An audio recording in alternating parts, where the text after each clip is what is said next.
जय माँ विश्वम्भरी। Corona virus का कलयुग एवं श्री महापात्र जी द्वारा माँ विश्वम्भरी का अवतरण तथा विचारधारा। आज यह कोरोना काल में पूर्णतः यह विश्व जैसे रुक सा गया है। एक ही क्षण में संपूर्ण विश्व के मानवी को ऊपरी शक्ति ने घर पे बिठा दिया है। तब पूरे विश्व के ज्ञानी, वैज्ञानिक एवं ध्यानी जैसे अनेक लोग विचार करने पर मजबूर हुए हैं कि पूरा विश्व जब स्तब्ध होकर रुका हुआ है, तभी भी पूरे विश्व में कोई महाशक्ति द्वारा यानी कि किसी सुप्रीम पावर द्वारा यह विश्व का रक्षण किया जा रहा है। कोई महाशक्ति काम कर रही है। तब लोगों को इस महाशक्ति, पराशक्ति, राजराजेश्वरी, परमेश्वरी की पहचान कराने का मन हो रहा है। अभी चारों तरफ टीवी में रामायण, महाभारत, महादेव, श्री कृष्ण जैसे अनेक दैविक धारावाहिक दिखा रहे हैं। यह सभी धारावाहिक अगर आप ध्यान से देखें तो ख्याल आएगा कि उसमें हर बार विधाता, नियति, पराशक्ति, महाशक्ति जैसे शब्दों का प्रयोग बार बार किया जा रहा है। जब श्री कृष्ण के जन्म के समय देवकी के पास कन्या स्वरूप जो लड़की थी, वह कन्या को जब कंस वध करने जाता है, तब वह कन्या शक्ति स्वरूप धारण कर यह बताती है कि तुम्हें मारने वाला कब का जन्म ले चुका है और स्वयं अदृश्य हो जाती है। तो यह शक्ति कौन थी? आज तक इस बात की वास्तविकता किसी को पता नहीं है। इसी प्रकार कुरुक्षेत्र के युद्ध मैदान में श्री कृष्ण ने जो गीता सार अर्जुन को सुनाया था, वही गीता सार युद्ध के पश्चात अर्जुन ने श्री कृष्ण को फिर से सुनाने को कहा। तभी श्री कृष्ण ने मुस्कुराते हुए कहा कि वह गीता सार तो मैंने स्वयं नहीं, किसी महाशक्ति द्वारा मेरे मुख से गाया चुका था। मैं तो मात्र निमित्त था। अब मुझे वह स्वयं गीता सार याद नहीं है। तो यह शक्ति कौन है? नियति कौन है? हमारे भाग्य को लिखने वाला कौन है? हमारे कर्मों का हिसाब किताब रखने वाला कौन होगा? प्रकृति के असंख्य नियमों को किसने बनाया होगा? यह विचार भी आज अनेक लोग कर रहे हैं। तो सुनिए, इसका उत्तर है अखिल ब्रह्मांड की रचयिता, पराशक्ति, महाशक्ति, राजराजेश्वरी, कर्म की देवी, भाग्य विधाता माँ विश्वम्भरी है। कृमि कीटक से लेकर महाकाय पशुओं सहित अनेक जीव सृष्टि की रचना माँ ने की है। आकाश, पाताल एवं पृथ्वी की रचना करके ब्रह्मा जी को पालन, विष्णु को पोषण और महेश को संहार का कार्य सौंपा है। जब यह संसार में कुछ नहीं था, तब भी माँ थी, अभी भी माँ है, और जब कुछ भी नहीं रहेगा, तभी भी माँ तो रहेगी ही।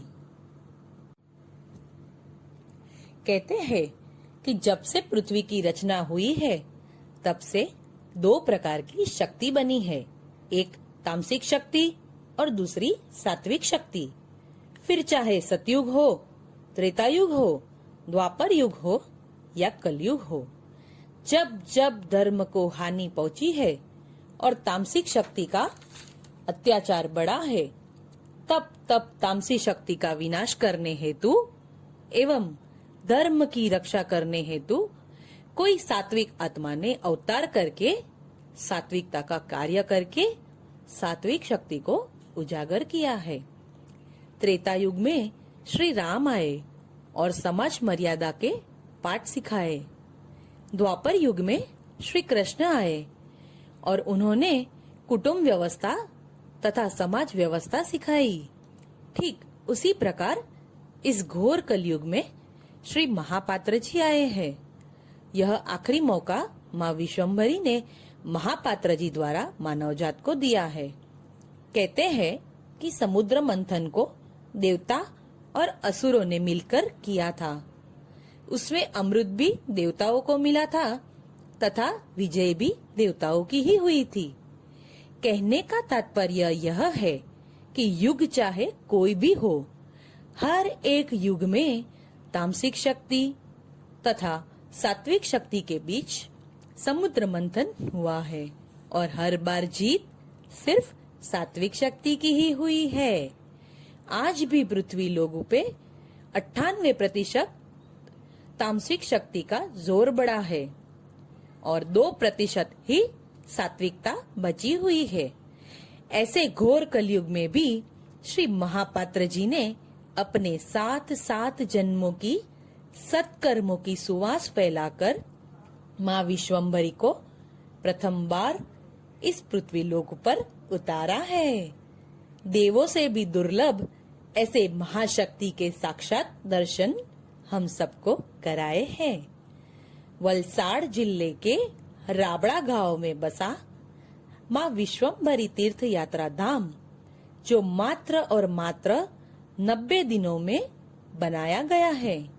वहाँ माँ विश्वम्भरी के चैतन्य स्वरूप के अद्भुत, अलौकिक, अकल्पनीय दर्शन होते हैं।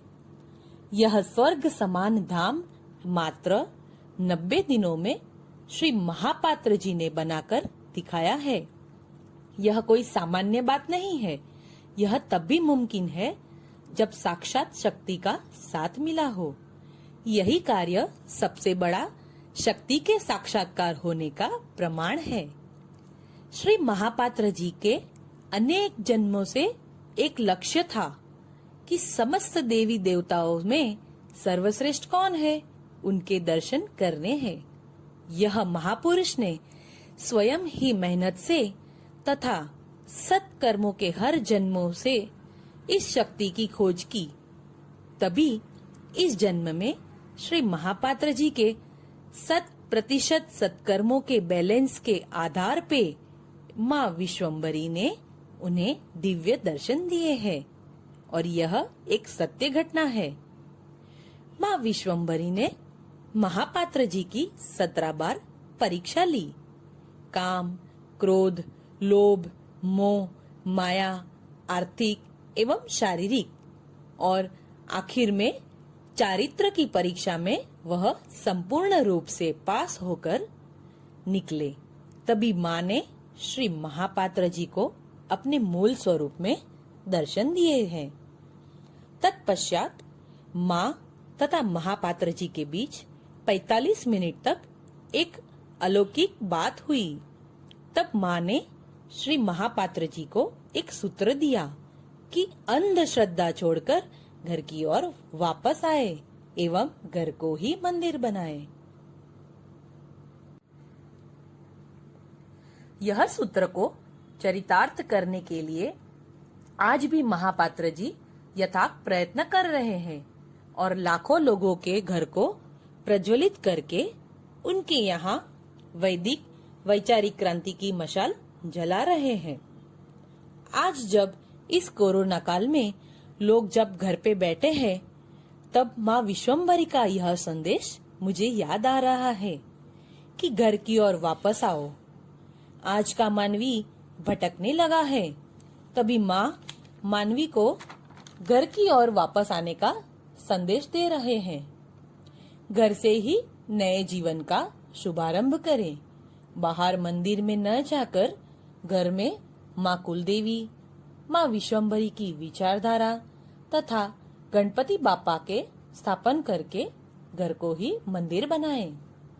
श्री महापात्र जी माँ विश्वम्भरी के दिए हुए 17 वैदिक सद्गुणों को परोस रहे हैं। जिस प्रकार इन वैदिक सद्गुणों को श्री महापात्र जी आचरण करके माँ तक पहुँचे हैं, ठीक उसी प्रकार हम भी इन गुणों को अपने जीवन में आचरण करके अपने घर को मंदिर बनाकर माँ तक पहुँच सकते हैं। कहावत है कि दूध का जला हुआ छाछ भी फूक फूक कर पीता है। ठीक वैसे ही आज का मानवी व्यक्ति पूजा में फंसा हुआ है और शक्ति पूजा को भूल गया है। मनुष्य को मात्र उनके द्वारा किए गए कर्मों तथा नासमझी में की गई भूलें नुकसान कर रही है। कोई भी पितृ तथा ग्रह किसी को नड़ते नहीं है। इसीलिए श्री महापात्र जी कहते हैं कि व्यक्ति पूजा छोड़कर शक्ति पूजा अपनाओ और घर को ही मंदिर बनाओ। माँ विश्वम्भरी का दिव्य संदेश है कि मनुष्य को मोक्ष प्राप्ति के लिए 5 ऋण बंधन से मुक्त होना पड़ता है। इसीलिए माँ विश्वम्भरी तीर्थ यात्रा धाम का मुख्य 5 उद्देश्य है। पहला, माता पिता। दूसरा, कुलदेवी माँ। तीसरा, वैदिक संस्कृति। चौथा, प्रकृति तथा 5वां, गाय माता। यह 5 ऋण बंधन से कैसे मुक्त होना है, वह आज हमें श्री महापात्र जी सिखा रहे हैं। तो आइए माँ विश्वम्भरी द्वारा मिली हुई विचारधारा, दिव्य संदेश तथा महापात्र जी द्वारा मिली प्रेरणा से यह जीवन का उद्धार करें। माँ के दिव्य दर्शन माँ विश्वम्भरी तीर्थ यात्रा धाम की YouTube चैनल के माध्यम से कर सकते हैं तथा माँ की आरती का लाभ उठा सकते हैं। जय माँ विश्वम्भरी।